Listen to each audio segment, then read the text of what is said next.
ನನ್ನ Instagram account hack ಆಗಿದೆ. 2,73,000 followers ಇದ್ದವರು ಇವತ್ತು 0. ಸೊ ನಾನು ಮಾಡಿದಂಥ ಆ ಒಂದು ಮಿಸ್ಟೇಕ್ ಏನು, ಆ ಮಿಸ್ಟೇಕ್ ಮಾಡ್ಲಿಕ್ಕೆ ಒಂದು ರೀಸನ್ ಇದೆ. ಆ ರೀಸನ್ ಏನು, ಮತ್ತೆ ನನ್ನ ನೆಕ್ಸ್ಟ್ ಪ್ಲಾನ್ಗಳೇನು, ಆ ಅಕೌಂಟ್ನ ನಾನು ಮತ್ತೆ ರಿಕವರ್ ಮಾಡ್ಲಿಕ್ಕೆ ಆಗುತ್ತಾ ಇಲ್ವಾ, ಇನ್ ಕೇಸ್ ಆದ್ರೆ ಏನು, ಆಗ್ಲಿಲ್ಲ ಅಂದ್ರೆ ಏನು, ಇದನ್ನೆಲ್ಲ ನಿಮ್ ಮುಂದೆ ಹೇಳ್ಬೇಕು ಅಂತ ಅನ್ನಿಸ್ತು. ಅಂಡ್ ಅದಕ್ಕೋಸ್ಕರ ನಾನು ಎಷ್ಟು ಹಾರ್ಡ್ ವರ್ಕ್ ಮಾಡಿದ್ದೀನಿ ಅದನ್ನೆಲ್ಲ ಹೇಳ್ಕೋಬೇಕು ಅಂತ ಅನ್ನಿಸ್ತು.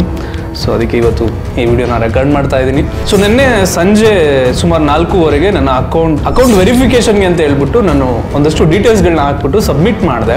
ಆ್ಯಂಡ್ ಇವತ್ತು ಬೆಳಿಗ್ಗೆ ಅರೌಂಡ್ 9 o'clock ನಾನು ಎದ್ದಾಗ ಮೊಬೈಲ್ ತೆಗೆದು ನೋಡಿದಾಗ ನನಗೊಂದು ಮೇಲ್ ಬಂದಿತ್ತು, ಮೆಟಾ ವೆರಿಫಿಕೇಶನ್ ಅಂತ ಹೇಳ್ಬಿಟ್ಟು, ನಿಮ್ಮ account has been verified, just fill this form ಅನ್ನೋ ಥರ ಅದು ಒಂದು ಲಿಂಕ್ ಬಂದಿತ್ತು. ಓಕೆ, ನಾನು ಅದನ್ನು ಕ್ಲಿಕ್ ಮಾಡಿದೆ, ಲಾಗಿನ್ ಮಾಡಿದೆ, ಅಷ್ಟೇ, ಖತಮ್, ನನ್ನ ಅಕೌಂಟು ಹೋಯ್ತು. ಸೊ ಬೇಸಿಕಲಿ ನಾನು ಅದನ್ನು ಕ್ಲಿಕ್ ಮಾಡಲಿಕ್ಕೆ ಕಾರಣ ನಿನ್ನೆ ಸಬ್ಮಿಟ್ ಮಾಡಿದ್ದೊಂದು ಫಾರ್ಮು ಇದೇ ಬಂದಿದೆ ಅಂತ ಹೇಳ್ಬಿಟ್ಟು ನಾನು ಕ್ಲಿಕ್ ಮಾಡಿದ್ದು. ನಾನು ಮಾಡಿದಂಥ ಒಂದು ಬ್ಲಡಿ ಮಿಸ್ಟೇಕ್ ಏನಂದರೆ, ಆ ಮೇಲ್ ಯಾರಿಂದ ಬಂದಿದೆ ಅಂತ ನಾನು ನೋಡಲಿಲ್ಲ. ಬೇಸಿಕಲಿ ನಂಗೆ 2 days ಸ್ವಲ್ಪ ಜ್ವರ ಇತ್ತು ಮತ್ತು ಡ್ರೌಸಿನೆಸ್ ಅದೆಲ್ಲ ಇತ್ತು. ಆ್ಯಂಡ್ ಅಷ್ಟೊಂದು ನಾನು ಫೋಕಸ್ ಅಷ್ಟೊಂದು ಮಾಡಿರಲಿಲ್ಲ, ನಾನು ಯಾರಿಂದ ಬರ್ತಿದೆ ಏನು ಅಂತ ಹೇಳ್ಬಿಟ್ಟು. ಆ್ಯಸ್ ಯೂಶ್ವಲ್ ನೋಡಬೇಕಾದ್ರೆ ಹಿಂಗೆ ಬಂತಲ್ಲ, ಓಕೆ ನೆನ್ನೆ ಅಪ್ಲೈ ಮಾಡಿರೋದು ಇವತ್ತು ಕನ್ಫರ್ಮ್ ಆಗಿದೆ ಅಂತ ಹೇಳ್ಬಿಟ್ಟು ನಾನು ಕ್ಲಿಕ್ ಮಾಡಿ ಲಾಗಿನ್ ಮಾಡಿಬಿಟ್ಟೆ, ಖತಮ್. ನನಗೆ ಅಕೌಂಟ್ ಹ್ಯಾಕ್ ಆಗಿದೆ ಅಂತ ಗೊತ್ತಾಗಿದೆ ಏನಂದರೆ, ಮತ್ತೆ ನಾನು ಇನ್ಸ್ಟಾಗ್ರಾಮ್ ಲಾಗಿನ್ ಹಾಕೋಕೆ ಹೋದೆ, ಅವಾಗ ಎರರ್ ಅಂತ ಬಂತು. ಈವನ್ ನಾನು ಇನ್ಸ್ಟಾಗ್ರಾಮ್ನ ಅನ್ಇನ್ಸ್ಟಾಲ್ ಮಾಡಿದೆ, ಫೇಸ್ಬುಕ್ಕಿಂದ ಲಾಗಿನ್ ಮಾಡ್ಲಿಕ್ಕೆ ಟ್ರೈ ಮಾಡಿದೆ, ಏನೇನೋ ಟ್ರೈ ಮಾಡಿದೆ, ಲಾಗಿನ್ ಆಗ್ತಿರಲಿಲ್ಲ. ಏನಪ್ಪ ಇದು ಅಂತ ಬಂದು ಸಿಸ್ಟಮಲ್ಲಿ ನೋಡಿದಾಗ ನನಗೆ ಅವಾಗ ಗೊತ್ತಾಯಿತು, ಓ ಈ ಮೇಲ್ ಬಂದಿರೋದು ಯಾರೋ ಒಬ್ಬ ಅನ್ನೋನ್ ಮೇಲು, ಅದು Gmail ಮೇಲು. ಎಕ್ಸಾಕ್ಟ್ಲಿ ಏನು ಮೆಟಾ ಅಂತ ಇದೆ ಅದನ್ನೇ ಒಂದು ವೆಬ್ಸೈಟ್ನ ಡೆವಲಪ್ ಮಾಡಿ ಅದು ಒಂಥರ ಫಾರ್ಮ್ ಥರ ಏನೋ ಮಾಡಿದ್ದಾರೆ. ಇದನ್ನ ಮಾಡೋದ್ರಿಂದ ಅವ್ರಿಗೆ ಏನು ಸಿಗುತ್ತೆ ಅಂತ ನಾನು ಯೋಚನೆ ಮಾಡಿದಾಗ, ಒಂದು ಇಲ್ಲ ರ್ಯಾನ್ಸಮ್ ಅಂದರೆ ದುಡ್ಡು ಕೇಳ್ಬೋದು, ನಿನ್ನ ಅಕೌಂಟ್ ನಿನ್ಗೆ ಮತ್ತೆ ಬೇಕು ಅಂದರೆ ನೀನು ಇಷ್ಟು ದುಡ್ಡು ಕೊಡು ಅಂತ ಡಿಮ್ಯಾಂಡ್ ಮಾಡ್ಬೋದು. 2 ನನಗೆ ಆಗದೆ ಇರೋರು ಯಾರೋ ಮಾಡಿರ್ಬೋದು. ಓಕೆ, ಅಂಡ್ ಬೇಸಿಕಲಿ ನಾನು ಮಾಡ್ತಿರೋ ಕಂಟೆಂಟ್ ಬಂದು ಕನ್ನಡದಲ್ಲಿ ನನಗೆ ನನ್ನ ಕಾಂಪಿಟೇಟರ್ ಯಾರಿದ್ದಾರೆ ಅನ್ನೋದು ಕೂಡ ನನಗೆ ಗೊತ್ತಿಲ್ಲ. ಓಕೆ, ನನಗೆ ಫ್ರೆಂಡ್ಸು ಇಲ್ಲ, ನನ್ನ ಕಾಂಪಿಟೇಟರ್ ಯಾರಿದ್ದಾರೆ ಅಂತ ಕೂಡ ನನಗೆ ಗೊತ್ತಿಲ್ಲ, ನನಗೆ ಇಂಟ್ರೆಸ್ಟು ಇಲ್ಲ ಯಾರಿದ್ದಾರೆ ಅಂತ ತಿಳ್ಕೊಳ್ಳಿಕ್ಕೂ ಕೂಡ. ಸೊ ಬೆಳಗ್ಗೆಯಿಂದ ಇಲ್ಲಿವರೆಗೂ ನಾನು ಆದಷ್ಟು ಟ್ರೈ ಮಾಡಿದೆ, ಬಟ್ ಏನೂ ಆಗ್ತಿಲ್ಲ. So cyber crime complaint raise ಮಾಡಿದೆ, ಪೊಲೀಸವ್ರು ಕಾಲ್ ಮಾಡಿ ಅಂದ್ರೆ ಫಿನಾನ್ಷಿಯಲ್ ಅಂದ್ರೆ ನಾನು ಏನಾದ್ರು ಪೇ ಮಾಡಿದ್ರೆ ಮಾತ್ರ ಅಂತ ಹೇಳ್ತಿರೋದಾ? ಅಂದ್ರೆ ಅಮೌಂಟ್ ಕಟ್ ಆಗಿರುತ್ತಲ್ಲ ಸರ್, ಈಗ ಗೊತ್ತಿಲ್ಲದೆ ಕಟ್ ಆಗಿರ್ಬೋದು, ಅಥವಾ ಟೋಟಲ್ ಫಿನಾನ್ಷಿಯಲ್ ಫ್ರಾಡ್ ಮಾತ್ರ ನಾವಿಲ್ಲಿ ಕಂಪ್ಲೇಂಟ್ ರೈಸ್ ಮಾಡ್ಬೋದು. ಇನ್ ಮಿಕ್ಕಿದ್ದು ಅಂದ್ರೆ ಈ ತರ ಹ್ಯಾಕ್ ಆಗಿರೋದೆಲ್ಲ ಸ್ಟೇಷನ್ ನಂಬರ್ ಇದೆ ಮತ್ತೆ ವೆಬ್ಸೈಟ್ ಇದೆ ಸರ್. ವೆಬ್ಸೈಟ್ ಯಾವ್ದು ಹೇಳ್ತೀರಾ? ತಗೊಳ್ಳಿ ಸರ್. www.cybercrime.gov.in. ಅದನ್ನ ನಾನು ರಿಕವರ್ ಮಾಡ್ಕೊಳಕ್ಕಾಗತ್ತಾ ನನ್ನ ಅಕೌಂಟು? ಸರ್ ಅಲ್ಲಿ ಕಂಪ್ಲೇಂಟ್ ರೈಸ್ ಮಾಡಿ ನೆಕ್ಸ್ಟ್ ಪ್ರೊಸೀಜರ್ ನಿಮ್ಗೆ ಅಲ್ಲಿ ಸಿಗುತ್ತೆ. ಬೇರೆ ಏನು ದಾರಿಗಳಿಲ್ವಾ ಮೇಡಮ್ ಇದು? ಅದೇ ಸರ್ ನಂಬರ್ ಇದೆ ನಿಮ್ ನಿಯರ್ ಬೈ ಸ್ಟೇಷನ್, ಅಂದ್ರೆ ಸೈಬರ್ ಸ್ಟೇಷನ್ ನಂಬರ್ ಇದೆ ಸರ್, ಕಾಂಟ್ಯಾಕ್ಟ್ ಮಾಡ್ಬೋದು. ಅದು ನಂಬರ್ ಹೇಳ್ತೀರಾ? ಯಾರು ಸರ್, ಡಿಸ್ಟ್ರಿಕ್ಟ್ ಯಾವುದು ಸರ್ ನಿಮ್ದು? ನಾನು ಇಲ್ಲಿ ಇರೋದು ಬೆಂಗಳೂರಲ್ಲಿ ಇರೋದು ಸರ್. ಈ ನಂಬರ್ ಕಾಂಟ್ಯಾಕ್ಟ್ ಮಾಡಿ ಸರ್. ಇದೇನು ಸೈಬರ್ ಕ್ರೈಮ್ ಪೊಲೀಸ್ ಸ್ಟೇಷನ್? ಹೌದು ಸರ್, ಸ್ಟೇಷನ್ ನಂಬರ್ ಕಾಂಟ್ಯಾಕ್ಟ್ ಮಾಡಿ. Okay madam, thank you. ಅಲ್ಲಿ ಡೀಟೇಲ್ಸ್ ತಗೊಂಡು ನಾನು ಸೈಬರ್ ಕ್ರೈಮ್ ಕಂಪ್ಲೇಂಟ್ ಮಾಡಿದೆ. ಆಮೇಲೆ ಇನ್ಸ್ಟಾಗ್ರಾಮಲ್ಲಿ ಸಪೋರ್ಟ್ ಟೀಮ್ಗೆ ಒಂದಷ್ಟು ಮೇಲ್ಸ್ಗಳನ್ನ ಹಾಕ್ತೆ. ಈ ಥರ ಇದೆ ಕಂಡೀಷನ್ನು. ಇನ್ಸ್ಟಾಗ್ರಾಮ್ ಜರ್ನಿನ ನಿಮಗೆ ಗೊತ್ತಿರೋಂಗೆ ನಾನು ಡಿಸೆಂಬರಿಂದ ಫೇಮಸ್, ಬಟ್ ಅದಕ್ಕೂ ಮುಂಚೆ ನಾನು ಆಲ್ಮೋಸ್ಟ್ 4 ವರ್ಷ ಆಯಿತು ಅಂದರೆ ಈ ಫೀಲ್ಡ್ಗೆ ಬಂದು.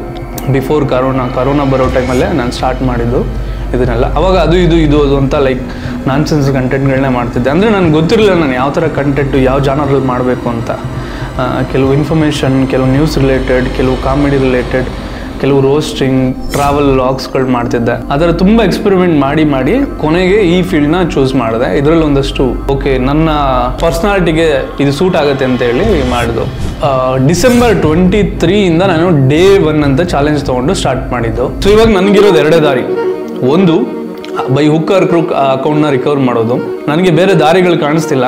ಇನ್ಸ್ಟಾಗ್ರಾಮ್ ಅವ್ರು ಏನಾದರೂ ಕಾಂಟ್ಯಾಕ್ಟ್ ಮಾಡಿ ಇದು ಮಾಡೋಕ್ಕಾದ್ರೆ ಓಕೆ. 2, ಫ್ರಮ್ ಡೇ 0 ಇಂದ ಸ್ಟಾರ್ಟ್ ಮಾಡೋದು. ಸೊ ನನಗೆ ಚಿಕ್ಕ ವಯಸ್ಸಲ್ಲಿ ನಮ್ಮಮ್ಮ ಒಂದು ಮಾತು ಹೇಳ್ತಿದ್ರು, ನಿನ್ನ ಹತ್ರ ಚಿನ್ನ ಇದ್ರೆ ಕತ್ಕೊಂಡು ಹೋಗ್ತಾರೆ, ನಿನ್ನ ಹತ್ರ ಹಣ ಇದ್ರೆ ಕತ್ಕೊಂಡು ಹೋಗ್ತಾರೆ, ನಿನ್ನ ಹತ್ರ ವಜ್ರ ಇದ್ರೆ ಕತ್ಕೊಂಡು ಹೋಗ್ತಾರೆ, ನಿನ್ನ ಹತ್ರ ಆಸ್ತಿ ಇದ್ರೂ ಕತ್ಕೊಂಡು ಹೋಗ್ಬೋದು. ಆದರೆ ನಿನ್ನ ಹತ್ರ ವಿದ್ಯೆ ಮತ್ತು ಬುದ್ಧಿ ಇದ್ದರೆ ಅದನ್ನು ಯಾರೂ ಕತ್ಕೊಂಡು ಹೋಗೋಕ್ಕಾಗಲ್ಲ ಅಂತ.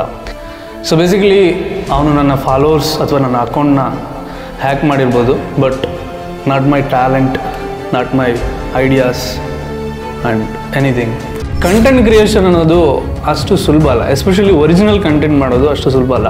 ಕಾಪಿ ಹೊಡೆದು ನಾವು ಕಂಟೆಂಟ್ ಮಾಡೋದು ಈಸಿ. ಸೊ ನಾನು ಒಂದು ಐಡಿಯಾಗಳನ್ನ ಒಂದು ಸ್ಟೋರಿಯಾಗಿ ಕನ್ವರ್ಟ್ ಮಾಡಿ ಆ ಸ್ಟೋರಿನಲ್ಲಿ ಮಾರಲ್ನ ಹುಡುಕಿ, ಸೊ ಎವ್ರಿಥಿಂಗ್ ನಾನೇ ಮಾಡ್ತಿದ್ದೆ. ಇಂಡಿವಿಜುವಲ್ ನಾನು ಒಬ್ಬನೇ ಮಾಡೋದು, ನನಗೆ ಯಾವುದೇ ಸಪೋರ್ಟ್ ಇಲ್ಲ. ಇವತ್ತಿಗೂ ಐಡಿಯಾ ಬರೆಯೋದು ನಾನೇ, ಸ್ಕ್ರಿಪ್ಟ್ ಬರೆಯೋದು ನಾನೇ, ಶೂಟ್ ಮಾಡೋದು ನಾನೇ, ಎಡಿಟ್ ಮಾಡೋದು ನಾನೇ, ಪೋಸ್ಟ್ ಮಾಡೋದು ನಾನೇ, ನಿಮ್ಮ ಜೊತೆ ಇಂಟ್ರ್ಯಾಕ್ಷನ್ ಮಾಡೋದು ನಾನೇ. ಅಂದರೆ ಸಿಂಗಲ್ ಮ್ಯಾನ್ ಆರ್ಮಿ ಅಂತಲೇ ಹೇಳ್ಬೋದು. It's not so easy. So and also ನಾನು ಫುಲ್ ಟೈಮ್ ವರ್ಕ್ ಮಾಡ್ತಾ ಇದ್ದೀನಿ. 10 to 8 ನಂದು ಆಫೀಸ್ ವರ್ಕ್ ಇದ್ದರೆ ನಾನು ಮತ್ತೆ ರಾತ್ರಿ 8 ಗಂಟೆಯಿಂದ ಮಧ್ಯರಾತ್ರಿ 2 ಗಂಟೆವರೆಗೂ ನಾನು ಸೋಷಿಯಲ್ ಮೀಡಿಯಾ ರಿಲೇಟೆಡ್ ವರ್ಕ್ ಮಾಡ್ತೀನಿ. ನಾನು 100 days ಚಾಲೆಂಜಲ್ಲಿ ಇಷ್ಟೊತ್ತಿಗೆಲ್ಲ 100 days ಆಗಿರಬೇಕಾಗಿತ್ತು, ಬಟ್ ಆಗದೇ ಇರೋದಕ್ಕೆ ಒಂದೇ ಕಾರಣ, ನಾನು ಯೂಟ್ಯೂಬಲ್ಲೂ ಕಂಟೆಂಟ್ ಮಾಡ್ತಿದ್ದೀನಿ. ಆ್ಯಂಡ್ ಆದಷ್ಟು ಅಂದರೆ ಪರ್ಸ್ನಲ್ ಲೈಫು ಅದೆಲ್ಲ, ಆ್ಯಂಡ್ ಅಷ್ಟು ಸುಲಭ ಅಲ್ಲ, ಲೈಕ್ ತುಂಬ ಸ್ಯಾಕ್ರಿಫೈಸ್ ಮಾಡಿದ್ದೀನಿ. ನಾನು ಮೊನ್ನೆ ಒಂದು ಮದುವೆಗೆ ಹೋಗಿದ್ದೆ ನಮ್ಮ ಕಸಿನ್ ಬ್ರದರ್ದು. ಸೊ ಯೂಶ್ವಲಿ ನನ್ನ ರಿಲೇಟಿವ್ಸ್ಗಳನ್ನ ಮೀಟ್ ಮಾಡಿನೇ ಆಲ್ಮೋಸ್ಟ್ ಒಂದು 5 years 6 years ಆಗಿತ್ತು. ಸೊ ಈ ಥರ ಇರುತ್ತೆ ಇವಾಗ.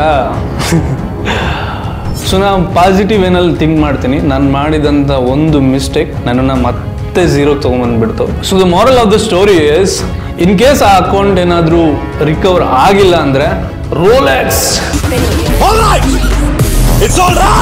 ಹಸ್ವಿದ್ದವನ್ನ ಯಾರು ತಡೆಯೋಕ್ಕಾಗಲ್ಲ ಅಂತ ಅಷ್ಟೇ. ತುಂಬ ವಿಷಯಗಳಿದೆ, ಎಷ್ಟೋ ಪರ್ಸ್ನಲ್ ಥಿಂಗ್ಸ್ಗಳನ್ನ ನಾನು ಪೋಸ್ಟ್ಪೋನ್ ಮಾಡಿದ್ದು ಇದೆ. ಏನು ಮಾಡೋಕ್ಕಾಗಲ್ಲ. ನಮ್ಮ ಮಿಡ್ಲ್ ಕ್ಲಾಸ್ ಲೈಫು ಸ್ಟಾರ್ಟ್ ಆಗಿದ್ದೆ 0 ಇಂದ, ಮತ್ತೆ 0ಗೆ ಬಿದ್ದರೂ ಹೇಳ್ತೀನಿ ಅನ್ನೋ ಒಂದು ನಂಬಿಕೆ ನನ್ನಲ್ಲಿದೆ. ಗೊತ್ತಿಲ್ಲದೆ ಯಾವುದಾದ್ರು ಲಿಂಕ್ಗಳನ್ನ ಕ್ಲಿಕ್ ಮಾಡಬೇಡಿ. ಓಕೆ, ನಾನು ಮಾಡಿದಂಥ ಮಿಸ್ಟೇಕ್ ಏನು ಅಂತ ಮತ್ತೆ ನಾನು ನಿಮ್ಗೆ ತೋರಿಸ್ತೀನಿ. ನನಗೆ ಬಂದಂಥ ಮೈಲು ಇದೇನೆ. ಸೊ ಯೂಶ್ವಲಿ ಮೊಬೈಲಲ್ಲಿ ನಿಮಗೆ ಬರೀ ಮೆಟಾ ಅಂತ ಅಷ್ಟೇ ತೋರಿಸುತ್ತೆ, ನಿಮ್ಗೆ ಸಿಸ್ಟಮಲ್ಲಿ ಆಗಿರೋದಕ್ಕೆ ಯಾರು ಏನು ಅಂತೆಲ್ಲ ಆಗುತ್ತೆ ಇದು. ಸೊ ಅವ್ರು ಕಳಿಸಿರೋ ಲಿಂಕ್ನ ಕ್ಲಿಕ್ ಮಾಡಿದಾಗ ಅದು ಇಲ್ಲಿಗೆ ಬರುತ್ತೆ. ಸೊ ನಿಮಗೆ ಎಕ್ಸಾಕ್ಟ್ಲಿ ಇಲ್ಲಿ ಬರುತ್ತೆ, ಇಲ್ಲಿ ಯೂಸರ್ ನೇಮ್ ಇದೆಲ್ಲ ಹಾಕಿದ್ರೆ ಹಿಂಗೆ ಬರುತ್ತೆ. ನಾನು ಐ ಈವನ್ ಟ್ರೈಡ್ ಯಾರದು ಏನದು IP ಅಡ್ರೆಸ್ ಏನು ಅಂತ ಹೇಳ್ಬಿಟ್ಟು ಟ್ರೈ ಮಾಡಿದೆ, ಬಟ್ ಇವಾಗೆಲ್ಲ ಅದು ಡಿಸೇಬಲ್ ಮಾಡಿಬಿಟ್ಟಿದ್ದಾರೆ ಆಲ್ರೆಡಿ. ಸೊ ನಥಿಂಗ್ ಬಟ್ ಒಂದು ಫಾರ್ಮ್ ಥರ, ಈ ವೆಬ್ಸೈಟಲ್ಲಿ ಅವರು ಒಂದು ಫಾರ್ಮ್ ಥರ ಕ್ರಿಯೇಟ್ ಮಾಡಿಬಿಟ್ಟು ಅದನ್ನು ಎಕ್ಸಿಕ್ಯೂಟ್ ಮಾಡಿದ್ದಾರೆ. ಈ ಫಾರ್ಮ್ ಇವ್ರು ಯಾರು ಏನು ಅಂತ ನಾನು ಹುಡುಕಿದ್ರೆ ಅದೇನೂ ಸಿಗೋದಿಲ್ಲ. ಬಟ್ ಅವ್ರು ಬಂದಿರುವಂಥ ಒಂದು ವೆಬ್ಸೈಟ್ ಬಂದು ಇದು. ಸೊ ನಿಮ್ಗೆ ಯಾರಿಗೆ ಆದ್ರೂ ಸೊ ಈ ಥರ ಮೇಲ್ ಬಂದರೆ ದಯವಿಟ್ಟು ಯಾರನ್ನು ಕ್ಲಿಕ್ ಮಾಡಬೇಡಿ, ಓಕೆನಾ? So that's my request. ಇಷ್ಟು ವರ್ಷ ಕಷ್ಟಪಟ್ಟಿದ್ದೆಲ್ಲ ಹೋಗ್ಬಿಡುತ್ತೆ. ಸೊ ನಿಮ್ಮೆಲ್ರಿಗೂ thank you so much. So ನಾನು ಈ ವಿಡಿಯೋನ ರೆಕಾರ್ಡ್ ಮಾಡಿದ್ದು ನನ್ನ ಅಕೌಂಟು ಹ್ಯಾಕ್ ಆದ ನೆಕ್ಸ್ಟ್ ಡೇ. ಸೊ ನಾನು ನೆಕ್ಸ್ಟ್ ವಿಡಿಯೋದಲ್ಲಿ ಅಕೌಂಟ್ನ ಹೇಗೆ ಪ್ರೊಟೆಕ್ಟ್ ಮಾಡ್ಕೊಳ್ಳೋದು, ಮತ್ತು ಇನ್ ಕೇಸ್ ಯಾವುದಾದ್ರೂ ಹ್ಯಾಕ್ ಆದರೆ ಹೇಗೆ ರಿಕವರ್ ಮಾಡ್ಕೊಳ್ಳೋದು, ನಾನು ಏನೇನು ಟ್ರೈ ಮಾಡಿದೆ ಅಂತ ನೆಕ್ಸ್ಟ್ ವಿಡಿಯೋನಲ್ಲಿ ಹೇಳ್ತೀನಿ. ಪೀಸ್.